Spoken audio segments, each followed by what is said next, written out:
নমস্কার বন্ধুরা, আজকে আমি বানাতে চলেছি এই দেখতে পাচ্ছেন সিজনেবল আনারস।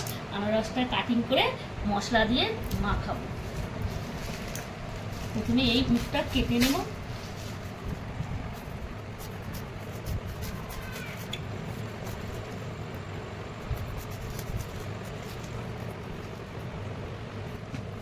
এই বন্ধুরা আমার কাটা কমপ্লিট হয়ে গেছে। আমি চোখগুলো তুলবো, চোখগুলো রাখলে গালে লাগে, ওই জন্য চোখ দুটো সাবধানতা অবলম্বন করে আমি ছুরি নিতে হবে।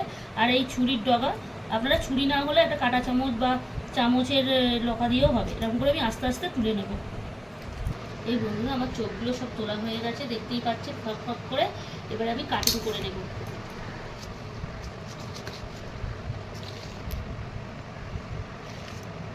মাঝখান থেকে এই সিটটা একটু বাদ দিতে হয়।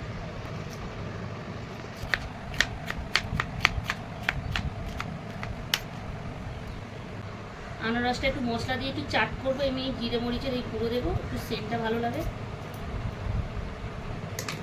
এই বন্ধুরা আমার চাট মশলা দেব। এই বন্ধুরা এই বিনুন দেব। এইভাবে মশলা দিয়ে মেখে খাবেন, হেবি সুন্দর লাগে।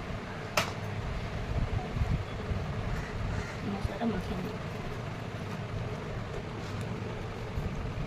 এই বন্ধু আমি মাখানো রেডি হয়ে গেছে।